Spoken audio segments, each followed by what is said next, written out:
What's going on, guys? ¿Cómo están? BugaLuis here, and welcome back to another live reaction here on the channel. And today we'll be taking a look at the recap of Group H. Group H. And we're gonna take a look about the two matches of Japan versus Poland and then Senegal versus Colombia. It's really interesting how both the teams that were like the top front of this group, Japan and Senegal, for the most of the matches, actually loses both of the final games, and the final spot to see who is decided to go through ends up by being yellow cards. Like yellow cards, which team has the most yellow cards? And Senegal had 2 more than Japan, so they are out. It's sad. It's really sad, because for me Senegal were the most underdog team in this World Cup. They really played amazingly. They were probably one of the best teams in this World Cup for me to watch. I created a bond with the Senegal. I told you, I felt this defeat the same way I felt Peru. It's not the same, but you know, a lot. I felt them the most second defeat. Like their elimination was so hard for me, and I was really like so mad that they couldn't get back into the game. But there's one moment that I think that we can put a blame into Senegal, and actually made exactly Colombia score that goal. So we're gonna talk first of all about Senegal versus Colombia, which is obviously the match I watched the most. I gotta say that it was, for the very first half, it was very balanced. It was a very heavy match. It was both Senegal attacking, then Colombia attacking, then counter-attack from Colombia, then a counter-attack from Senegal, then offside of Senegal, then a corner kick for Colombia. It was like insane. It was boom, left and right, back and forward, and it was really a good match to watch. It's a really good match for the spectator. It was really entertaining, because it was two teams with their philosophy or just going ahead and trying to attack and get as many persons and many people in the box to try and score goals. So it was very interesting. And plus, there are two nations who love to dance and they love music, so the atmosphere was insane in this game. Plus, so it was really good. It was really amazing. The first thing I noticed once the game started was James Rodriguez. James Rodriguez wasn't good. He wasn't playing at his ability. He was playing really bad. And he wasn't going for the challenges. He wasn't going for long passes. He just played really short and never really had that same agility that he used to have before. And we saw that he was not ready for this match. He was not fit enough. He was not match sharpness. And unfortunately, because of that, he had something that certainly affected his performances, and then Jose Pekerman had to take him out and bring on Luis Muriel for the remaining of the match. I think it was half an hour that James Rodriguez stayed on the pitch, and then Luis Muriel came in. And for me, that was not the turning point for Colombia, but a point in which they just knew motivation-wise how important was this match for them. Like, James Rodriguez is not there and they need to go and get that match. So boom, the motivation just went up like a level, and I think that's where Colombia won the match. In the sense of up here in the head, that's where Colombia really won, because they kept fighting, kept fighting, and never really gave up.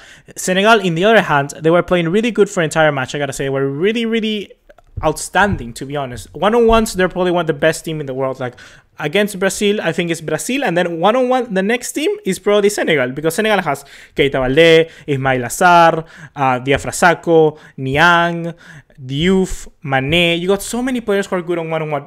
So in that sense, even the people like Savali, the left back, or Gassama, the right back, they're so good also in one-on-ones. And even people like Koulibaly are insanely good in one-on-ones. The same with Idrissa Gueye and Cheikh Kouyaté. All of them, Senegal are such a technical team, and I love it. They're so good of a team. They're really good. But the moment where Senegal lost this game was as soon as the other game, Poland versus Japan. Once Poland scored the goal, Senegal just decided to go back to counterattack. They didn't want to left open spaces, which for me was really interesting. When you're having a good match, when you're having a match where you both are equal, why decide and change it? Why change it and then give the ball to the opposition? Why do that? Why change the game completely? Change your playing style, your tactics, when you're doing so good? And for me, that was a key moment for Senegal, where they lost the game. They could have just kept up going. They could have kept attacking against Colombia, but they didn't. They decided against it. And for me, that's the key point. That's where they lost the game. It's really unfortunate, really unfortunate, because Senegal were doing so great in this World Cup. And I think that little moment of just having themselves feel confident about the other game, Poland and Japan, I really think that they hurt Senegal at the end. At the end, Senegal were all in against Colombia, but they couldn't get the ball into the box, and they couldn't get it because Colombia were putting so many men inside. And plus, you got Davinson Sanchez and you got Yerry Mina, which are probably one of the two center backs at defending one-on-ones. And when your main weapon is a one-on-one, having those two, it's just gonna be that much more difficult. The goal for Colombia obviously came from Yerry Mina. Yerry Mina for me was probably the man of the match. I obviously say a lot, like for instance, now my instant reaction, like for instance in WhatsApp, was like to say, I just said kick Yerry Mina out of Barcelona and stuff like that. Obviously that's my initial reaction because I wanted Senegal to go through, but no, we have to respect Yerry Mina for what he is, and he's a really good center back. And for me, he was the man of the match. He was so good on taking on the one-on-ones and winning them, because it's not every day that you see a center back winning those one-on-ones. Normally, a center back would just push it out for a corner, push it out for another player, or just pressure it with two, like one to make the versus, instead of making one-on-one, make it a two-on-one. And Yerry Mina, no. Yerry Mina just won every single one of them. And it's really good. Now he has 2 goals in 2 matches for Colombia in the World Cup, which is absolutely insane. He's the main reason why Colombia is now going to be able to go to the next stages. And the same thing with them last time around, where they beat Poland after that goal from the corner kick as well from Yerry Mina. So Yerry Mina, it's absolutely insane. He has really a lot of confidence now. And from being really bottom at Barcelona, I think that he's going to come in against Barca, and then he's just going to, like, boom, turn it up a level, put his music on, and get ready, because we're going to have a new Colombian on our squad, and I think he's going to be ready to become successful again. So that's what I'm thinking with Yerry Mina. And to be honest, I think he wasn't Colombia's best player. I think that Carlos Sanchez as well, La Roca Sanchez, was really, really good. There was one player, certainly, Juan Fernando Quintero, which I thought could just give a little bit more to Colombia. I think that when James Rodriguez was missing, Quintero should have showed up a little bit, and there were some moments where you could just see that Quintero was trying to go for the short pass, for the long pass, and he should have just go for the short pass, because he's really good at that. Quintero is good weaving up play and creating that round up to start our creative attack. So in that sense, I think Quintero should have just appeared a little bit more, trying to go look for the ball that extra little bit, show that extra little bit of effort to look for it. He was so good in the defensive work rates. He was really good coming back and defending, but just extra bit in the attacking sense, I think would have gave Colombia a completely different look, and obviously take Colombia to the next stages with an even bigger margin. But it doesn't matter really, because they are through with 1-0. So we're going to talk another. I have here in my notes one final thing for this match, Senegal against Colombia, and that is the VAR decision that we saw at the start of the game, in which Senegal had that penalty kick given to them, when Davinson Sanchez just took out away Mané. I gotta say, at the first glance, obviously it seemed like a clear penalty, but after taking a look at the VAR the same way as the referee just looked at it and was like, no, this wasn't a penalty. He go in and neglected the penalty, because it wasn't a penalty at the end of the day. Davinson Sanchez obviously came in harsh, but he actually took the ball with his heel. He just kicked it out just as soon as he came in, so it wasn't a penalty at the end. Obviously, Mané could have gotten a little bit hurt or whatever, but at the end of the day, it's a challenge that he made, and that's the most relevant thing, and we have to take account into that. That could have obviously taken another motivational, let's say, effect on the scale for both teams. Senegal certainly would have gone a little bit down, because Senegal were now unmotivated a little bit, because they had that chance of going through and obviously securing their spot, and now Colombia just went up because they were given that chance to keep fighting again for another day. So we have to take that into account as well. I think this game was won by that, because both teams, technically and football wise, they were really good. Both were very promising and both had their chances, but at the end of the day, I think that it was won through the head, because Colombia, they never really gave up. They went going for it. They went for it. But Senegal also went for it. But at one moment, they just stopped and decided to go back to what they realized, which is the counterattack, what they know, what they feel comfortable about. But no, it's not about being comfortable. It's about doing what you need to do. It's about what you need to do it right, to get the win, to get the 3 points. And Senegal didn't do it. And I think that's when, how can you go and defend when you're not even 1-0 up on your margin? You're relying on another team. What happened if Japan scored? Then Senegal would be out by sure. So it's all about that. It's all about up here. It's all about what happens in your head.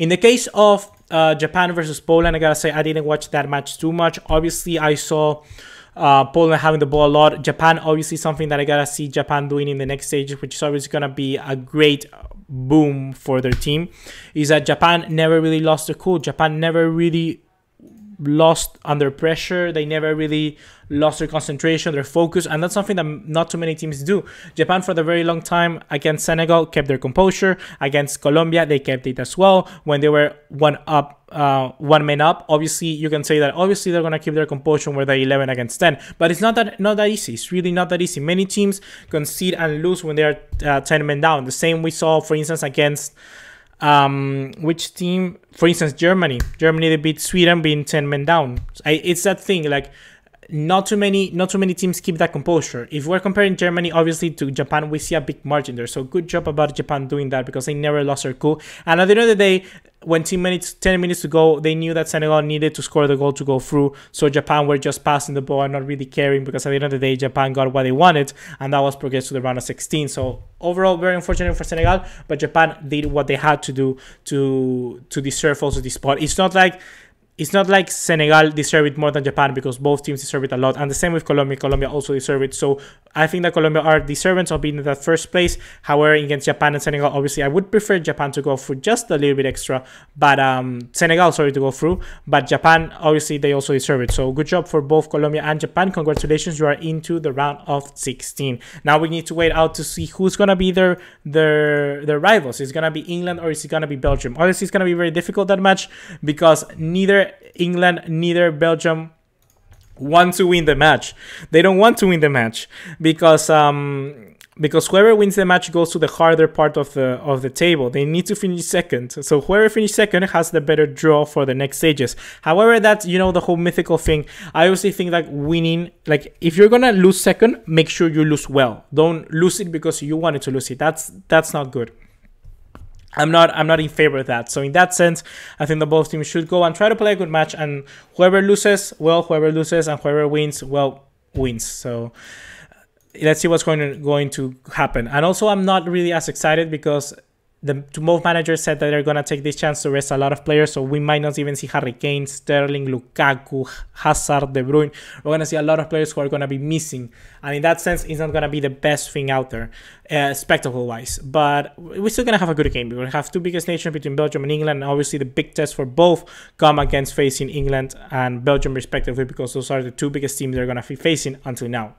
So just to finish off, guys, we're going to recap once again Group H of the World Cup. We're going to take a look first of all at Colombia. Colombia, their first match obviously against Japan was very difficult, and against Poland, they just demolished Poland. At the end of the day, they were deserving of getting the win against Senegal, so good job, Colombia. In the case of Japan, Japan the same. They were very deserving of their wins against, especially against Colombia. I think they did very, very good. And against Senegal also, they did more than enough to draw. Senegal the same, beating Poland, good job. And then drawing against Japan was something good, but unfortunately they went out on yellow cards. And Poland, I gotta say that this is a team where I'm mostly disappointed. I expect a little bit more from Poland. I really expect Poland to compete on most of the games. Against Senegal, Poland never really competed, and that's really surprising. And then we take a look at Poland against a look against Japan, and they won the match, but they also weren't as confident as I should have imagined they would be. So that's really unfortunate. And then against Colombia, Poland just really hit rock bottom and they self-destruct completely. So Poland, for me, I gotta say that, to be completely honest, if we take a look at all the teams in the World Cup, I gotta say that Poland probably was the weakest. Poland was the weakest team on the World Cup for me. So GG Poland. I don't know. Hopefully, guys, you have enjoyed this video. Please remember to drop us a like and subscribe. We'll be coming up next with a match between England and Belgium. Obviously, I'm gonna watch the match completely. I don't want to disrespect Panama or Tunisia, but I probably won't watch that match. I want to focus everything on England and Belgium. So don't be mad. Don't be mad. But I'm going to comment on their wins, whoever wins in that match. So see you in the next one. Take care. Ciao.